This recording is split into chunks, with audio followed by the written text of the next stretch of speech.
A veces se nos olvida. A veces se nos olvida, pues porque la política, las malas noticias, lo negativo en general, al final se abre camino con mucha más facilidad que otras cosas y se nos acaba olvidando que España es un país privilegiado. Es un país privilegiado por su paisaje, por su historia, por su gastronomía, por sus tradiciones, por nuestras costumbres que a veces son incomprensibles para los foráneos y sobre todo por su gente. Pero también es un enclave privilegiado en el mundo del misterio. Los anglosajones, norteamericanos, británicos lo hacen mejor, lo publicitan mejor, hacen que sus misterios locales sean conocidos en todo el mundo, pero la geografía del misterio española no tiene nada que envidiarle a ninguna otra y muchas sí que tendrían mucho que envidiarle a la de nuestro país. Por eso hoy he querido traer a Días Extraños de nuevo a Pedro Amorós. Pedro Amorós, ya conocéis su trabajo maravilloso en el campo de la transcomunicación, de las psicofonías, su canal de investigación de YouTube. Además, es el autor de la Guía de la España Misteriosa, un libro increíble, un libro exhaustivo, un libro muy trabajado, que es un libro no solamente para que se quede en casa, para dejarlo en la estantería, sino que es un libro para usarlo, es un libro para llevarlo en la mochila y descubrir uno mismo esos lugares increíbles que nos presenta. Y además, Pedro Amorós no solamente es autor, no solamente es investigador, sino que ante todo es un buen amigo y una excelente persona. Pedro Amorós, bienvenido de nuevo a Días Extraños. Pues bien hallado, querido Santi. La verdad es que me has puesto un poco el pelo de punta y de verdad que sí, me ha gustado mucho.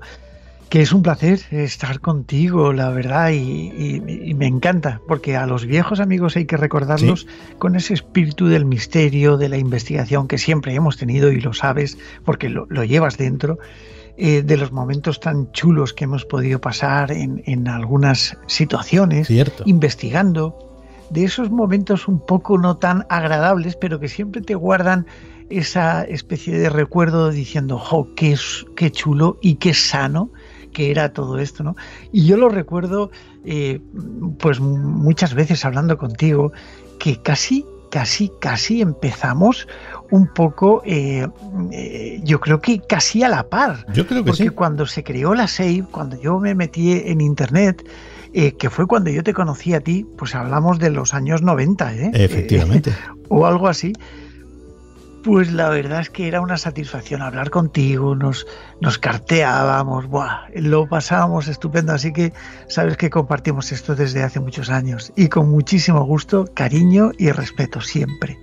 Pues el respeto es mutuo, porque Pedro es de esas personas que no solamente lo vive, no solamente tiene un conocimiento y un entusiasmo, el entusiasmo es la característica que lo define, sino que además en un mundo, y hay que decirlo, este mundo tiene de todo, tiene sus grandezas, tiene sus miserias y es un mundo también de egos importantes. Y Pedro Amorós es justamente lo contrario, es la humildad, es la sencillez, es la discreción personificada y lo dicho, es buena gente y buen amigo, y a los buenos amigos pues los ponemos bien, que es como hay que poner a los buenos amigos. Muchas gracias, la verdad es que te lo agradezco y es recíproco en tu persona, y yo creo que todo el mundo lo sabe, y por eso el éxito en tu persona, ya no en tus productos, ¿no?, como pueda ser tu programa o todas las cosas que has hecho en la vida, sino en tu persona, sí, que eres una persona de las sanas, de las que valen, de verdad. Así que nos estamos tirando rosas. Sí, estamos aquí en los Juegos Florales, la fiesta de la primavera.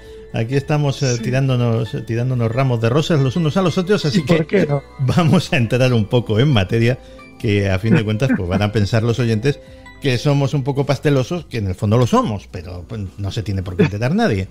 En fin. Pero que no, lo que somos muy buenos amigos, eso sí.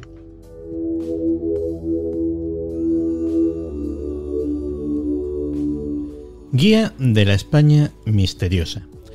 Sé que ha tenido que ser un trabajo monumental, lo sé porque lo estoy viendo. Estoy viendo simplemente el grosor del libro y bueno, pues sabiendo cómo trabajas, ha debido llevarte tu tiempo. Pero por otra parte, no ha debido de ser tan difícil desde el punto de vista de que hay muchísimo para elegir. Como decía en la introducción, España es un país privilegiado. Sí. Mira, cuando a mí me proponen desde la editorial, desde Planeta, me proponen, oye Pedro, ¿por qué no te embarcas un poco en este proyecto que puede ser interesante y que estaría chulo que lo abarcases? Yo en un principio, yo digo, bueno, pues sí, sería interesante, pero veo mucho trabajo, veo mucha cosa aquí detrás. Yo no sé si seré capaz de combinarlo con mi trabajo laboral, que es lo que día a día voy desempeñando y demás, ¿no?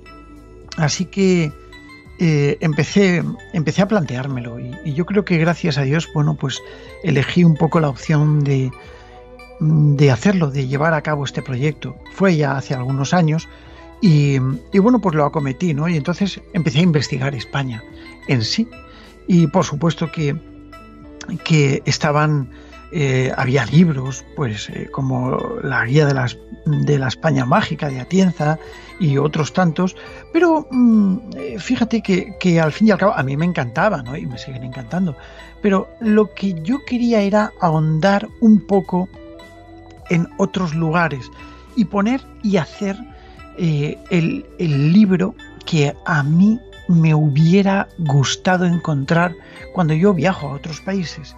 Yo lo primero que hago cuando me voy a un país que no es el mío es irme a una librería y bueno, pues intentar buscar libros relacionados con misterio o con guías de misterio, ¿no? Y la verdad es que me encuentro muy pocos. Y entonces yo ahí fue cuando me di cuenta de que sí. Y entonces al investigar un poco el país, de que sí, quiero decir, de que sí era una buena opción, ¿no? Y al investigar un poco dentro de nuestro país, me di cuenta de que España, y lo que voy a decir no es amor por España, aunque sí que lo tengo, de que España es un país que tiene unos investigadores y unos periodistas del misterio, o que ha tenido, muy buenos, sí, pero muy buenos. Investigadores de verdad, investigadores que periodísticamente se introducían, entre los que te incluyo por supuestísimo, se introducían en determinados casos, los investigaban sinceramente, sin poner más carne en el asador de la que realmente hay, incluso siendo un poco críticos, que me gusta siempre esa parte, ya lo sabes. Y entonces me di cuenta de que España tenía mucho material, muchísimo material interesante. Tanto es así que bueno, cuando yo empiezo a escribir el libro, yo tardé unos años en recopilar toda la información. Tardé meses en escribirlo, un par de meses, 3 meses, pero era simplemente reorganizar todo lo que yo tenía, ¿no? Y bueno, pues, pero para recopilar la información me llevaron muchos años, ¿no? Y eran años de contactar con colegas, de, bueno, pues, contactar con testigos, con cronistas, bueno, incluso pues con personas que habían vivido los sucesos y los fenómenos extraños en primera persona. Y así fue como empecé a darme cuenta de que efectivamente España es un país muy mágico. España es un país muy misterioso que ha tenido además unos buenos investigadores, pero que también han sucedido cosas, ¿no? Yo creo que en todas partes suceden cosas, Santi. Lo que pasa es que cuando el investigador o periodista de investigación se introduce y lo estudia, le da fuerza y entonces, bueno, pues te das cuenta de que existe algo más allá y empiezas a investigar, a tirar del hilo y el caso se convierte en verdaderamente espectacular.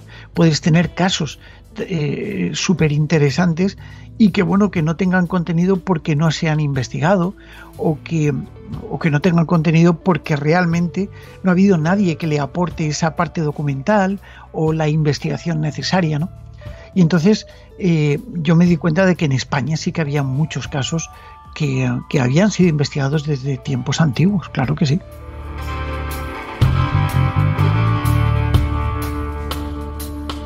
Tú y yo tenemos confianza, y ya sabes que donde hay confianza se dice que da asco, así que te voy a poner en algún pequeño aprieto en esta entrevista. Así que vamos a empezar con los pequeños aprietos. Claro. A tu juicio, de todas las comunidades autónomas, 17 que hay en España, ¿cuál es la más misteriosa? Ay, qué bueno. Es que sabía que me ibas a hacer esa pregunta, Santi. Es que ya son muchos años, amigo. Así que nos conocemos. Venga, cuéntame. Mira, yo te puedo decir que... a ver, te voy a responder desde un punto de vista crítico, pero a la vez intentando ser realista, ¿vale? Sí. Yo he encontrado muchos fenómenos en la Comunidad Valenciana, y no es que yo sea de la Comunidad Valenciana, que también lo tiene. Al estar en la Comunidad Valenciana, concretamente en Alicante, que es de donde yo soy, pues he podido explorar muchos sitios, he podido investigar muchos sitios. De hecho, en el canal mío de YouTube, que os invito a todos a que lo visitéis y que disfrutéis con nosotros de todas estas aventuras, que es Aventura del Misterio, pues allí lo puedes ver, ¿no? Allí puedes ver que día tras día pues voy siguiendo un poco una línea de investigación en lugares muy curiosos, ¿no? Por ejemplo, ayer publiqué uno que era una pasada sobre unos misterios de unas minas abandonadas, bueno, en la que incluso se dice que hay un fantasma, y concretamente mañana, no estamos diciendo fechas, mañana me voy a investigar otro sitio que está cerca, bueno, está a cientos de kilómetros, pero vaya que está cerca, que es un poblado abandonado en el cual, bueno, pues dicen que hay presencias, que se manifiestan cosas y que prácticamente está virgen. Fíjate que de aquí nos va a salir algún programa algún día, ya te lo digo. Pero bueno, quiero decirte que al estar yo en la Comunidad Valenciana sí que he tenido oportunidad en primera mano de estudiar muchos casos, ¿no? Entonces me he dado cuenta de que hay mucho, ¿no? Pero, pues, por ejemplo, yo... ya te digo que Comunidad Valenciana vale, pero por ejemplo Aragón, toda la zona de Aragón, sí. Con el tema de las brujas, con el tema de los brujos, con las cavernas mágicas, con prácticamente las leyendas, las tradiciones, yo alucino, o sea, pero realmente hay en todas partes. Y donde más me ha costado encontrar datos y tener referencias son en las comunidades donde yo, por desgracia, no domino el lenguaje, el idioma que se habla en estas comunidades, que desde luego para mí me ha mermado mucho el hecho de, bueno, pues conocer ciertas cosas que están escritas con la lengua originaria de la zona, ¿no? Y esto, quieras que no, pues también es un poco una verja, un muro que se pone y que nos separa, porque claro, a mí me encantaría saber euskera, por ejemplo, ¿no? Pero caramba, es que es completamente difícil, ¿no? Fíjate que yo estoy en la Comunidad Valenciana, en la que se habla valenciano. Un poco más arriba está Cataluña, donde se habla catalán, y cada uno, bueno, pero el valenciano y el catalán sí que tienen ciertas cosas, pero tú te pones con el euskera y es verdaderamente precioso. Hombre, lo que pasa es que su dificultad radica en que no es una lengua románica y entonces nos es más difícil de entender todo, vocabulario, gramática, pero no por eso deja de ser una lengua preciosa. Claro, y realmente complicado de entender para alguna persona, y los traductores no te creas que funcionan tan bien. Oye, una de las cosas más notables de esta guía es que todo lo que reflejas, cada entrada, cada caso está justificado, documentado, contrastado. Esto, por tu parte, ha tenido que ser un trabajo inmenso. Buah, no te lo imaginas, Santi. Esto, mira, te voy a poner un ejemplo. Creo que lo encontraré algún día, pero mientras lo busco, te lo voy a relatar porque fue algo verdaderamente curioso. Yo recuerdo que una de las cosas que a mí me llamaron muchísimo la atención, bueno, todos los casos están totalmente contrastados, como bien decías, ¿no? Por lo menos dentro de lo que hay, de lo que nosotros conocemos periodismo del misterio, ¿no? La investigación propiamente dicha en sí. Y claro, yo me he dado cuenta de que había muchas cosas que estaban fuera de línea o se salían un poco de lo que nosotros conocemos como, o podemos decir que es un cuento, un chisme, como se dice en algunas regiones de España, o bien que se podría tratar de leyendas o demás, ¿no? Pero hay casos que rompen la realidad. Y te voy a contar un caso ocurrido el 11 de septiembre del año 1640, donde yo, investigando en un monasterio, en el monasterio donde, pues prácticamente está abandonado, que se llama Orito, es donde está la Virgen más pequeña del mundo, que tiene, me parece que 7 centímetros de altura. Caramba. Pues encontré, hablando con el cura, con el guardés además, que era una persona muy interesante desde el punto de vista de la investigación, que un legajo antiguo en el cual los notarios de la Iglesia elevaron a un caso extraordinario el siguiente, y dice así: el 11 de septiembre de 1640 vino a este convento a visitar la Virgen de Orito, Isabela Graciana, mujer de Pedro Cantos, vecinos de Novelda, y tomándole juramento, ofreciendo decir verdad, estoy leyendo el castellano antiguo, porque en virtud de lo dicho, como que en el año 1639, a 4 de diciembre, le dieron los dolores de parto antes de tiempo, que fue 5 meses antes de su preñez, y viendo la dificultad de salir a la luz lo que había concebido, y hallándose en gran flujo de sangre, agonías de muerte, y le dieron el viático, y reconociendo su grave peligro de morir, se encomendó a la Virgen de Orito, que si le daba salud, prometía venir a su santa casa a pies descalzos a visitarla. Y luego fue Dios a servirle por intercesión de su Santísima Madre, que pariese no criatura racional, sino un monstruo, que parecía un pez llamado musola, largo y ancho de un palmo, con unas manchas y arrugas blancas y negras, y un ojo negro, con un pico muy duro, así como 5 monstruos más que parió, de formas informes como piñas, y que también cesó el flujo de sangre. Bueno, aquí podría seguir, ¿no? Como verás, es impresionante.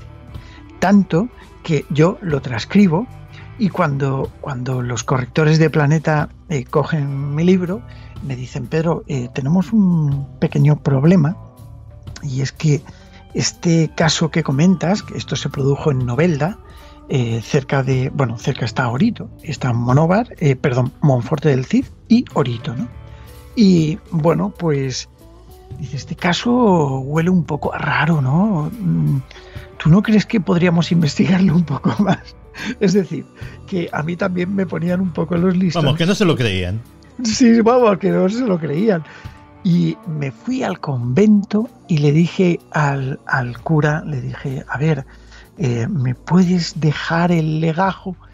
Y, Pedro, es que esto no se puede sacar. Bueno, total, que lo convencí, y salió publicado la foto del legajo en castellano antiguo por delante y por detrás, ¿no? Es decir, fíjate qué casos tan súper interesantes y curiosos, de los que a veces se producen en la sociedad, ¿no? Y posiblemente tenga algún tipo de explicación. Pero en aquel entonces, parir un monstruo que era un pez, y que la musola se conoce mucho por esta zona del Levante, y que las personas que dieron a luz a esta mujer sacaron aquello y salió ese pez con un pico y un ojo. Bueno, esto es raro, es verdaderamente raro, ¿no?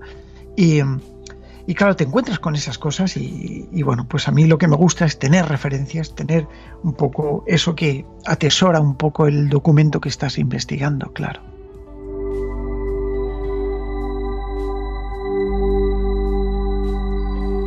No me extraña. Y oye, pues mira, ahora que estabas hablando de párrocos y de iglesias, estoy viendo también que la religiosidad tiene un papel muy importante en los misterios de España. Tu libro está lleno de milagros, de prodigios.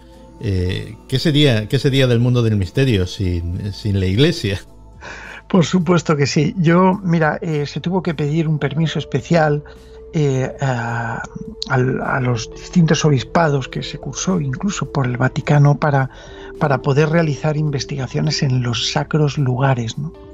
Y esto, pues como ves en mi libro, se refleja bastante porque hice un camino prácticamente por toda España intentando recopilar datos y hechos curiosos ocurridos a dos párrocos investigadores que durante mucho tiempo estuvieron llevando casos misteriosos dentro de la Iglesia, no sé si privada o públicamente. Un poco de todo, diría yo, ¿no? Pero sí que es verdad que a mí me abrió mucho la curiosidad y también las puertas todo esto, y por supuesto tuve la oportunidad de investigar pues en lugares como pues donde en la Catedral de Valencia, por ejemplo, donde se encuentra el supuesto Santo Grial, ¿no? Del cual, bueno, pues tanto se ha escrito y demás, ¿no? Y tenerlo pues prácticamente delante de mis narices y grabando psicofonías con él delante, ¿no? Pero sí es verdad que yo me he guiado también, sobre todo por cosas que no se han contado, Santi. Es decir, todo lo que yo recogí en la Guía de la España Misteriosa fueron documentos que sí, algunos sí ya se conocían, lógicamente, ¿no? Pero hay muchos casos que son inéditos, como el caso de las vampiras de San Vicente, creo recordar, ¿no? Porque ya hace algún tiempo que no lo toco, ¿no? Pero fue la primera vez que salió a luz pública, sobre todo a nivel nacional o internacional. Y bueno, pues a mí me causó mucho estupor el hecho de conocer que en mi propio pueblo, que es San Vicente del Raspeig, había un caso posiblemente tipificado como de vampirismo, que luego fue de rituales y demás, ¿no? Más que de vampirismo. Pero es verdad que España está llena de este tipo de cosas que a veces quedan ocultas. Pues te voy a poner un ejemplo. Hace 2 semanas, y concretamente en el canal mío, en Aventura del Misterio, pues publiqué un vídeo en el cual fuimos a hacer una investigación en una antigua cárcel de mujeres que se encontraba extinta, que ya no estaba, ¿no? Que databa de tiempos de la Guerra Civil, sabes que estaba el bando nacional y el republicano, sí. Y esta pertenecía al bando republicano, ¿no? Y bueno, pues eran personas que habían sido trasladadas desde la capital de España, desde Madrid, para intentar protegerlas, ¿no? Y así casi 1000 mujeres fueron metidas en una casa que, bueno, se convirtió después en una casa de labranza. Nada ni nadie sabía que ahí había una cárcel de mujeres antigua, que sí, que era de tiempos del 1937 concretamente, ¿no? Pero que estaba ahí, y en una cárcel, un sufrimiento tremendo, ¿no? O, por ejemplo, lo mismo que ocurrió con el campo de concentración de Albatera. En Albatera, que también es una población muy cercana, está en la Vega Baja, la maravillosa y preciosa Vega Baja alicantina, donde, bueno, pues hay una población que se llama San Isidro y bueno, pues en San Isidro, concretamente, término de San Isidro, allí se encontraba uno de los campos de concentración más terribles del mundo. Y digo del mundo, incluso equiparados en noticiarios de la época como el Auschwitz español. Madre mía. Y claro, todo esto formaba parte, bueno, algunas personas famosas sí que tuvieron allí familiares. Por ejemplo, estuvo la hija de Santiago Carrillo, que falleció allí dentro, ¿no?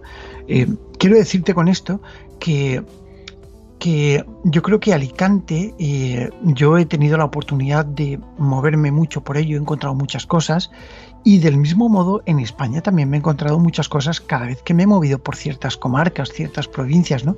Donde arrancas las cosas a nivel hermético y que no te das cuenta de lo que hay.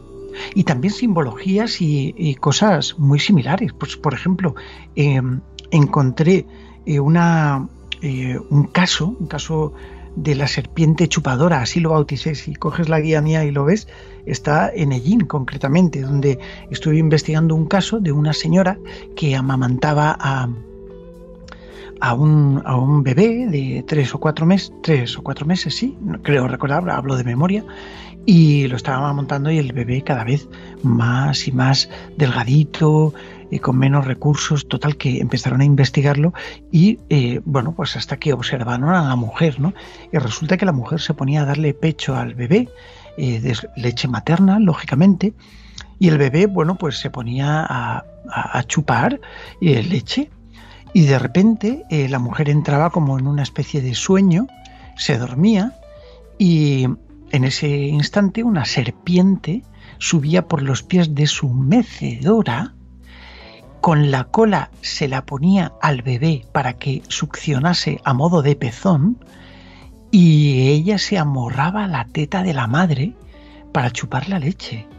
Esto, bueno, a mí me lo contaban, yo no daba crédito, y cuando estuve investigando ese caso precisamente en Ellín, con mi querido amigo Rafa Campillo, que le envío un beso muy fuerte desde aquí, y yo no daba crédito, digo, pero ¿cómo es posible? Fuimos hasta la casa, le hice fotos a la casa, a la ventana, donde la mujer se ponía.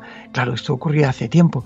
Y me quedé sorprendido, ¿no? Hasta que se dieron cuenta de que se trataba de la serpiente, y bueno, pues tomaron cartas en el asunto. No sé qué pasó con la serpiente, he de decirlo, pero el caso es que tras saberlo, bueno, pues se solucionó, el niño volvió a recuperar su fuerza, ¿no? Bueno, pues te vas a quedar impresionado cuando yo, en una cena familiar de Nochebuena, comento esto, y mis suegros, que son de la zona de Almería, me dicen que efectivamente por la zona, ellos vivían en un pueblo de montaña, por la zona donde ellos vivían también había habido un caso de una serpiente que bebía la leche de la madre, mientras que con la cola se la ponía al bebé. Date cuenta de este tipo de cosas que son súper coincidentes, y te puedo asegurar que yo no sé de otros, pero de mis suegros me fío, de mis suegros. Sobre todo en este caso fue mi suegra la que me lo comentó, ¿no? Porque bueno, y te encuentras con esas similitudes que no sabes por qué ocurren y sin embargo están. Entonces empiezas a encontrar patrones en común, ¿no? Y casos verdaderamente increíbles donde algunas comunidades se pelean por su leyenda. Esto te parecerá un poco risorio, pero a veces los cronistas no lo tienen muy claro. Y sucede, pero claro, que si las campanas de este pueblo pertenecen a este, que si esta leyenda pertenece a este pueblo, no es la de este, bueno, no sé, he vivido cosas muy, muy increíbles recopilando toda esta información, Santi.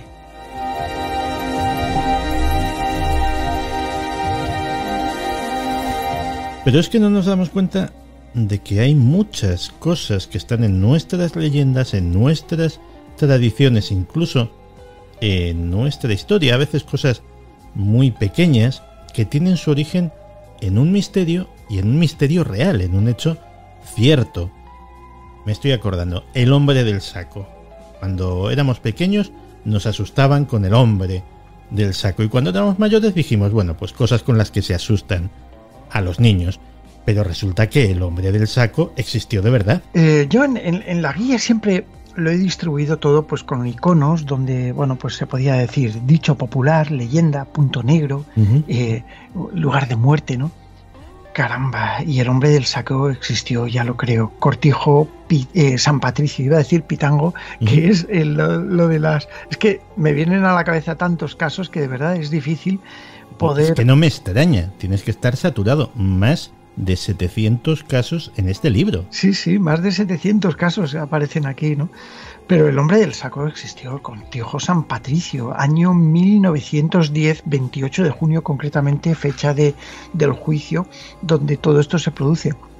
Bueno, Julio el Tonto caminaba por los montes, le llamaban así, ¿no?, de una localidad que se llama Gádor, concretamente Almería, también muy cerquita de donde eran mis suegros, concretamente, dentro de lo que es la profundidad de la montaña almeriense, que es preciosa, ¿no?, y a la vez agreste.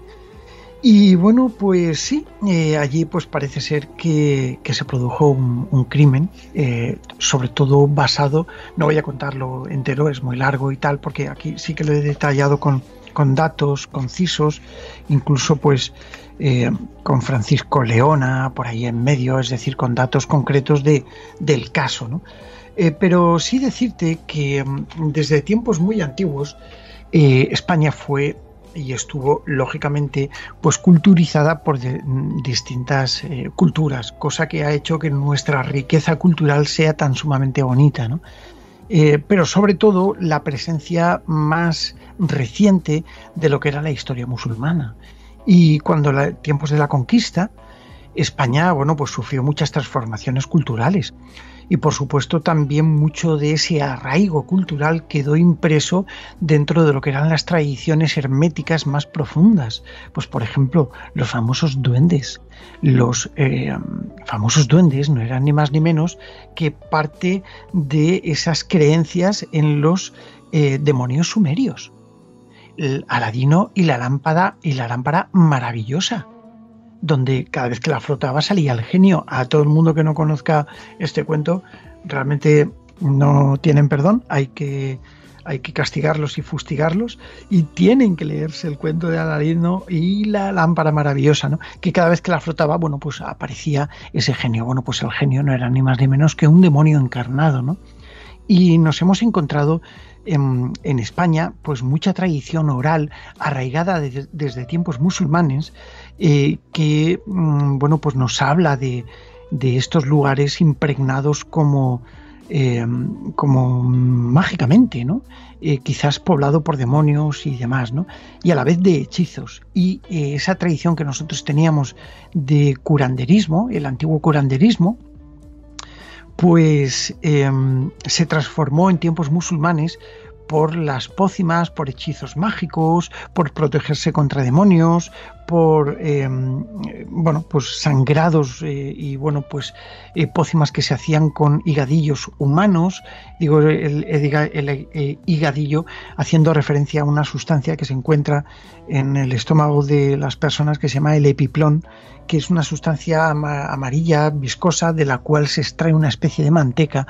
Y bueno, pues se creía que ese epiplón, esa parte de sustancia en un niño, pues vaya, podía llegar a curar determinado tipo de enfermedades. Y así fue como este crimen de Gádor, o lo que da origen a la leyenda del hombre del saco, que a todos nos suena, oye, que va a venir el hombre del saco, sobre todo a los más mayores, que decimos, a mí mi abuela me la contaba, vamos, hombre, claro, la leyenda del hombre del saco, y no sabía, o del Moro Muza, que también está ¿cierto? Por ahí, ¿no? Que bueno, que son, que hay, que sí, que viene el Moro Muza y te va a llevar, ¿eh? Y el Moro Muza existió y que bueno, que fue bastante cruel. Bueno, yo cuando he leído lo del Moro Muza, cuando mi abuela me lo contaba, yo decía, madre de Dios, ¿de dónde habría escuchado esta mujer este dicho, ¿no? Pero claro, y el hombre del saco existió realmente, Julio el Tonto, que caminaba por esas montañas, mandado por una persona, concretamente por una señora, que había intentado o que quería intentar hacer una pócima con el epiplón, con los higadillos de un joven de 7 años, de un niño de 7 años, ¿no? Que fue raptado y que precisamente lo metieron en un saco y se lo llevaron montaña arriba hacia ese cortijo San Patricio, ¿no? Y bueno, pues de ahí parte un poco esa historia de cómo al niño lo matan. No voy a contarlo porque es verdaderamente desagradable, para sacarle cómo lo tienen en sufrimiento, porque tenían que sacarle parte de esas vísceras cuando estaba vivo. Y bueno, ¿y para qué lo utilizaban, ¿no? Y era para crear esas pócimas mágicas que los antiguos hechiceros, heredados por parte de esa cultura musulmana antigua que quedó arraigada en España, en un poscuranderismo que luego se bifurcó de nuevo, ¿no? Pues era un poco terrible, ¿no? Y hubo muchos casos como este, Santi, que yo recojo aquí, el de la vampira de Barcelona, por ejemplo, que imagino que te sonará, que es bastante conocido, que yo cuando los estaba investigando... El sacamantecas también. El sacamantecas, bueno, o sea, yo dije, para ya, Pedro, porque yo me iba por las noches y tenía sueños absolutamente aterradores de todo lo que había. Yo cuando leo una cosa o la veo en una película, en un documental o algo, a mí me causa mucha huella, ¿no? Y como persona bastante sensible que soy, pues me impacta muchísimo. Y me di cuenta de que en efecto, bueno, tocar todos esos temas sí, era curioso porque es curioso, porque a todo el mundo le llama la atención los crímenes y todo eso. pero ostras, te deja un cuerpo bastante, y tuve que parar de recoger este tipo de cosas, ¿no? Sobre todo con el sacamantecas, vamos, madre mía.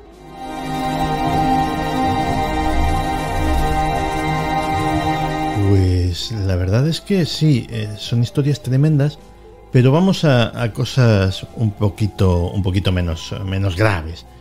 Fíjate, en muchas ocasiones, y yo creo que nos pasa a todos, a los profesionales, digámoslo así, bastante menos, y aún así cuando visitamos una ciudad que no es la nuestra, pues también nos puede ocurrir, pero la mayor parte de la gente, incluso aficionados al misterio, desconoce que esos lugares que frecuenta a diario, por los que pasea a diario, que forman parte de su vida en su ciudad, resulta que tienen historias apasionantes de misterio que son prácticamente desconocidas.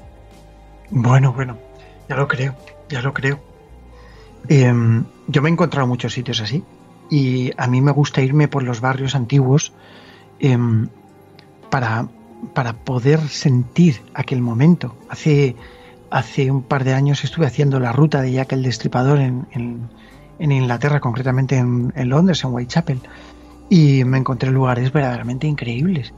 Y estar en esos sitios donde Jack el Destripador estuvo, donde estuvieron las víctimas, donde por ejemplo estuvo el delantal de Catherine Wedd Owens, por ejemplo, puesto en un sitio con una pancarta diciendo que no eran los judíos, pintada en sangre. Bueno. Y esto, si lo extrapolamos a nuestra preciosa España, pues nos damos cuenta de que todos los rincones de nuestra España pues están llenas y están llenos de historia, de enigmas, de misterios. El otro día, hace poco tiempo, también saqué una aventura del misterio que se puede ver en YouTube también, en Aventura del Misterio, se puede ver, donde estuve paseándome por Toledo con nuestros queridos amigos de Paseos Toledo Mágico, que les envío un fuerte abrazo a Gonzalo, a Julio, a los colegas de allí, que a pesar de que ellos me habían dicho algunos sitios, fui descubriendo puntos verdaderamente increíbles. Y bueno, estamos hablando de la capital del misterio, que es Toledo, ¿no? Que tiene tantas y tantas cosas, ¿no? Y es por ello por lo que cada rincón, cada farola que ilumina por la noche el suelo, lugar donde se debatió un duelo tremendo que acabó con la vida de unas personas, que luego esas personas fueron malditas, lugares por donde deambuló la sombra del diablo, lugares por donde incluso hay apariciones fantasmales, calles que cuando te paras en mitad de la calle y no sabes por qué te has parado, te das la vuelta y ves una casa vetusta, una casa antigua, anciana, vieja, en la que, según la tradición, un portón grande de madera, imagínate, según la tradición, en esa casa se escuchaban fantasmas moverse por la noche, ¿no? Y sin embargo la casa está deshabitada.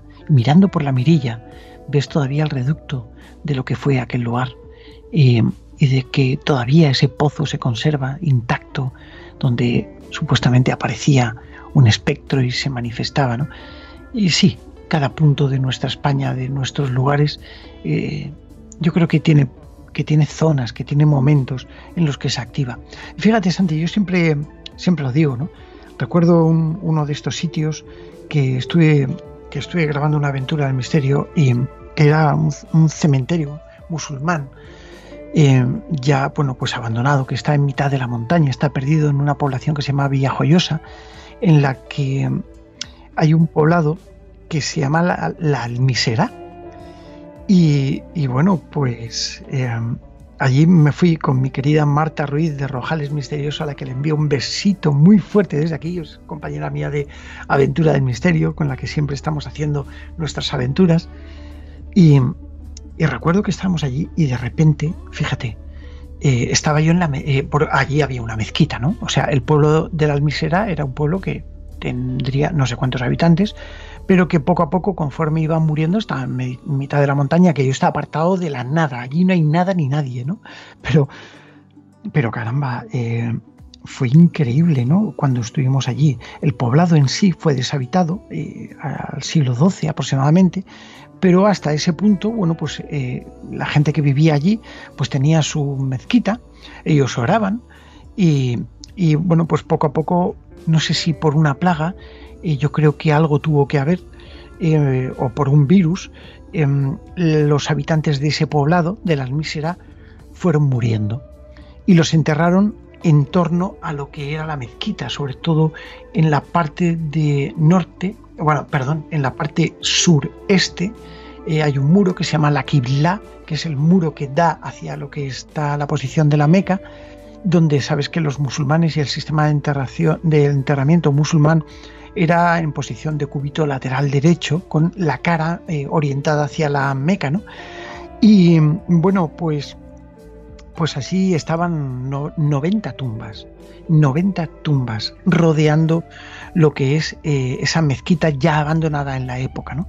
Bueno, pues fíjate que yo estoy allí grabando psicofonías con mi grabadora, Marta está por allí deambulando con sus varillas de radiestesia, realizando pruebas y demás.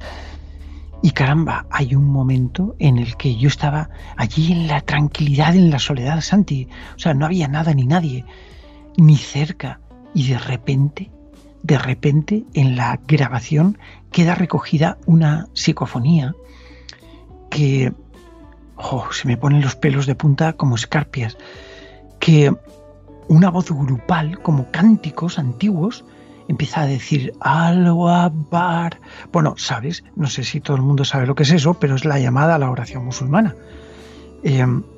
Bueno, total, que yo esto lo publico en Aventura y empezó a recibir mensajes. Bueno, fue un impacto tremendo porque vamos, se lo comenté a un amigo que es musulmán, el chico se puso a llorar porque él oía perfectamente la llamada a la oración. Bueno, y entonces me escribió una persona que, bueno, pues era muy entendida en lenguaje sufí antiguo, y efectivamente me dijo que se trataba de una especie de expresión almorávide antigua.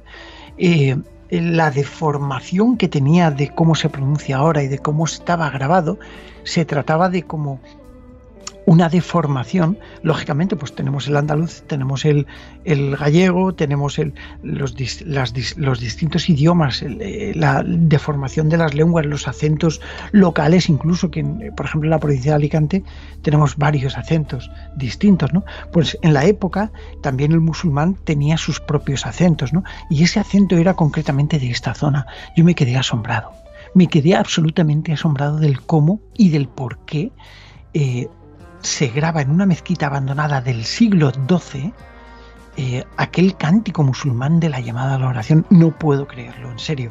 Y sabes que llevo toda mi vida investigando el tema de la psicofonía, y cada vez que obtengo algo así, es que se me ponen los pelos de punta, en serio.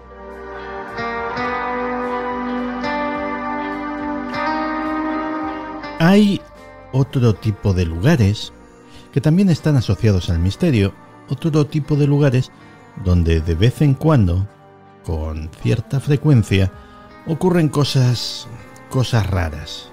Y hay historias raras, esta vez historias que se suelen contar en voz baja, sobre todo si el establecimiento está activo. Me estoy refiriendo a los hospitales. En muchos hospitales pasan cosas extrañas. Si el hospital, como decía, está en activo, pues es difícil de saber, se oyen rumores, alguien te puede contar algo, pero el personal suele ser tremendamente discreto y probablemente está bien que así sea. Pero incluso sucede en hospitales abandonados o edificios que han sido hospitales y que luego han pasado a ser otra cosa. Por ejemplo, el Museo de Arte Reina Sofía, que, como ya sabéis los más aficionados al tema, pues tiene una curiosa historia relacionada con apariciones fantasmales, cuyo origen puede estar en su antigua condición de hospital. Sí, señor, sí, señor. Bueno, el tema de los hospitales, bien sabes que, tiene mucha historia, ¿no? Yo, hace muchos años, hace ya tantos que ni me acuerdo de cuándo fue, creo que fueron, pues, casi finales de la década de los 90, saqué un caso en una querida revista en la que tú y yo, bueno, hemos hecho mil cosas, que era la antigua revista Enigmas del Hombre y del Universo, de nuestro querido Fernando, ¿no? Y bueno, pues recuerdo que saqué un caso sobre sobre un tema de un fantasma que se aparecía en un hospital, ¿no? Era el hospital de Aguas de Aigües, y concretamente en aquella época se llamaba Aguas de Busot, ¿no? Un hospital pues de niños, era un hospital antituberculoso que había pasado por muchas etapas. Incluso era unos baños termales en tiempos de los musulmanes. También hay aguas termales que se sabe que los romanos utilizaban, y poco a poco aquello se convirtió en un balneario. De hecho era un balneario, ¿no?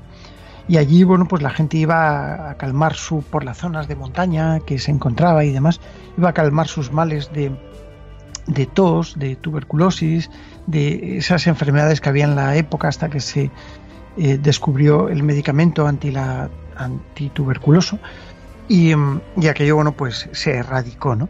Y los hospitales fueron abandonados, y entonces, claro, ahí es donde aparece la cosa, ¿no? Y aparece la cosa en forma de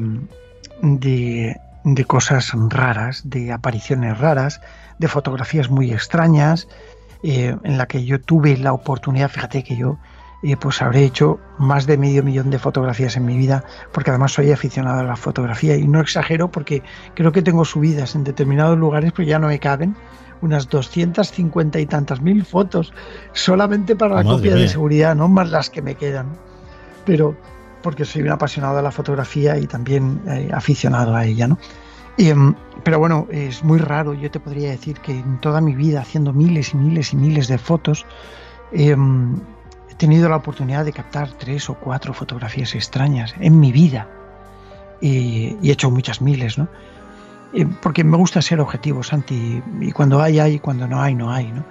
Y recuerdo pues esta fotografía del preventorio, donde bueno, se bautizó como el monje del preventorio, donde aparece concretamente una silueta que fue analizada por el laboratorio MGI Difusión, por mi querido Alfredo Guijarro Leffler, uno de los trabajadores de allí, ¿no? Pero que la estuvo analizando muy concienzudamente también en otro laboratorio en Madrid, que voy a omitir el nombre, y llegaron a la conclusión de que la fotografía, que fue publicada en un diario, que era el diario ABC, a nivel nacional, en un dominical que salían pues ya por el año 2001 o algo así, bueno, pues aparecía. Yo me fui con el fotógrafo con Gonzalo Cruz, con el fotógrafo de la revista, y con un redactor que no recuerdo por desgracia el nombre, Miguel creo que se llamaba, y fue tremendo porque claro, Gonzalo plantaba su trípode, yo plantaba el mío de mi pequeña Fuji,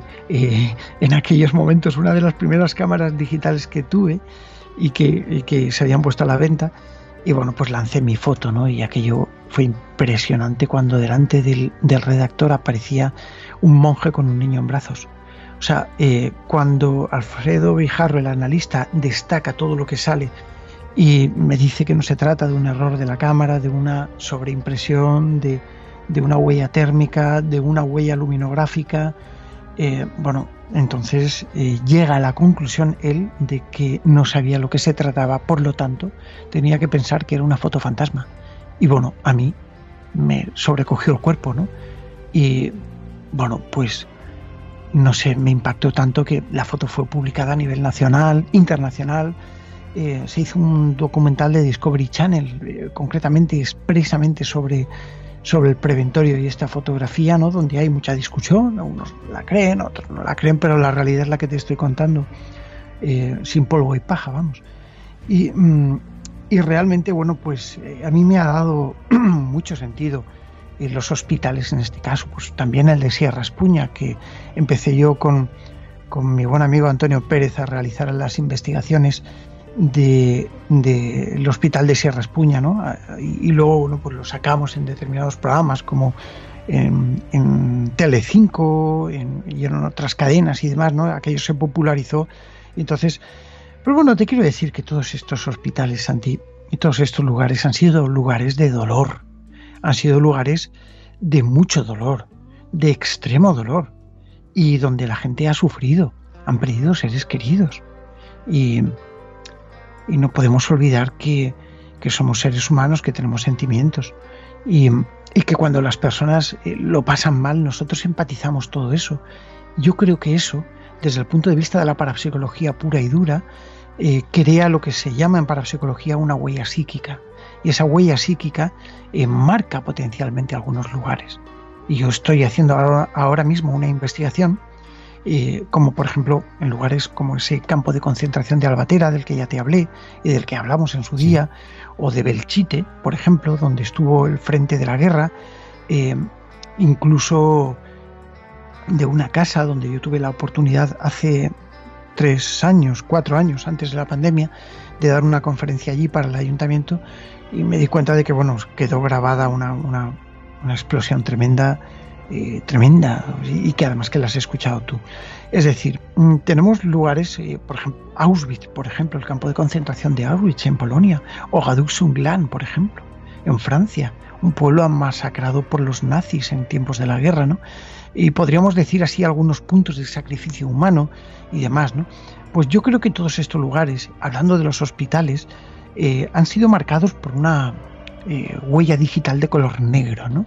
Esa huella digital podríamos denominarla como huella psíquica, y la huella psíquica, pues yo creo que abre ciertas pautas que no sé bien dónde conducen, pero que es indudable que nos trasladan a otras épocas, otros momentos y quizás otros sonidos, que es concretamente lo que yo estoy investigando ahora desde el punto de vista de la psicofonía, de la transcomunicación instrumental, ¿no? Y los hospitales, al igual que estos sitios, pues nos dejan esa huella psíquica potencialmente.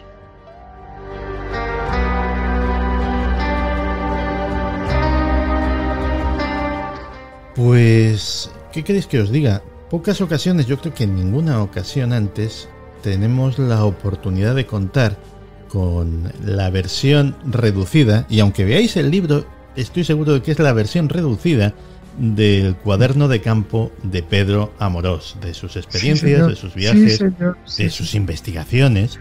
Y bueno, yo lo recomiendo, insisto, lo recomiendo, esta guía de la España misteriosa, no como un libro para tenerlo en la biblioteca o para leerlo tranquilamente en el sofá, que también, pero es un libro para pasearlo, es un libro para llevarlo arriba y abajo y para ir subrayando esos lugares que ya tenemos, como si estuviésemos coleccionando Pokémon, y os aseguro que esto es muchísimo más enriquecedor que ir cazando Pokémon por ahí.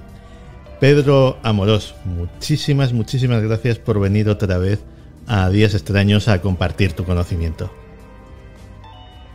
Pues Santi, gracias a ti por invitarme. Sabes que es un placer inmenso primero estar contigo, hablar contigo un ratito, que de verdad por un momento me he olvidado de que estábamos haciendo un programa, en serio te lo digo, y que me lo he pasado súper bien hablándote de mis cosas. Es como si te tuviera al lado con un cafetito caliente, con una infusión o algo así.